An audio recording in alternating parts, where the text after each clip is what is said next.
Mobile phone से आप अपने दोस्तों से सीधे बात कर सकते हैं। पर अगर इसी मोबाइल फ़ोन पर आपको ऑनलाइन कुछ खरीदना हो, तो आपको एक बिचौलिए की ज़रूरत पड़ती है, जो विक्रेता को गारंटी दे पाए कि आपने पैसे दे दिए हैं। पर क्या ये मुमकिन है कि एक क्रेता और विक्रेता आपस में सीधे समझौता कर लें, बिना किसी बिचौलिए की सहायता के? ब्लॉकचेन नामक एक नई टेक्नोलॉजी ऐसा मुमकिन कर रही है। ब्लॉकचेन को आप एक वितरित डेटाबेस यानी डिस्ट्रीब्यूटेड डेटाबेस मान सकते हैं, जो कि एक दो कंप्यूटरों पर नहीं, हजारों लाखों कंप्यूटरों पर प्रतिलिपित है। ब्लॉकचेन का हर एक कंप्यूटर हर एक रिकॉर्ड के पूरे इतिहास का वर्णन रखता है।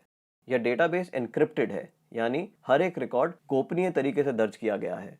ब्लॉकचेन फॉल्ट टॉलरेंट भी है, यानी अगर इस सिस्टम में कुछ कंप्यूटर खराब भी हो जाते हैं, तब भी यह सिस्टम ठीक तरह से काम करता रहता है।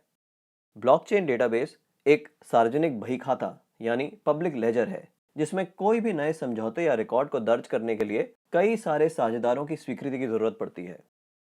इसको हैक करना बहुत मुश्किल है, क्योंकि ऐसा करने के लिए हैकर को एक ही क्षण हजारों कंप्यूटरों को एक साथ हैक करना पड़ेगा।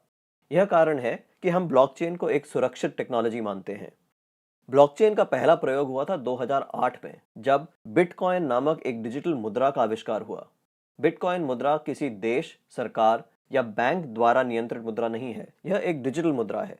अधिक जानकारी के लिए आप बिटकॉइन को गूगल कर सकते हैं।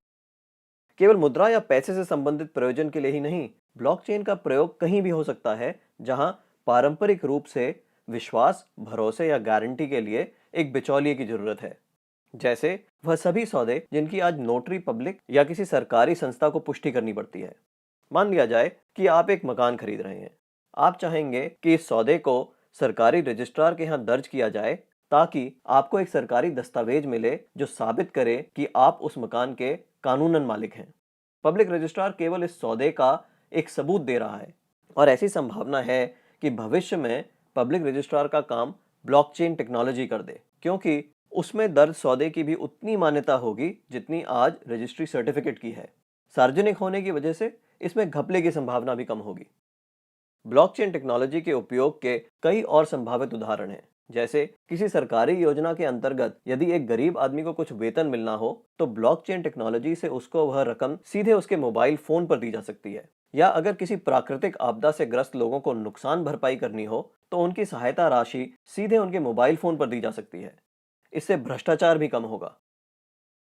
शिक्षा में भी ब्लॉकचेन का इस्तेमाल हो सकता है। कागजी डिग्री के बदले छात्रों को ब्लॉकचेन आधारित डिग्री दी जा सकती है। इससे जाली डिग्री की समस्या का भी समाधान हो सकता है। ब्लॉकचेन उन टेक्नोलॉजी में एक है जो 21वीं सदी की अर्थव्यवस्था में बहुत बड़ा परिवर्तन लाने की क्षमता रखती हैं। आपको ब्लॉकचेन टेक्नोलॉजी में क्या नया हो रहा है, इस पर नजर जरूर रखनी चाहिए।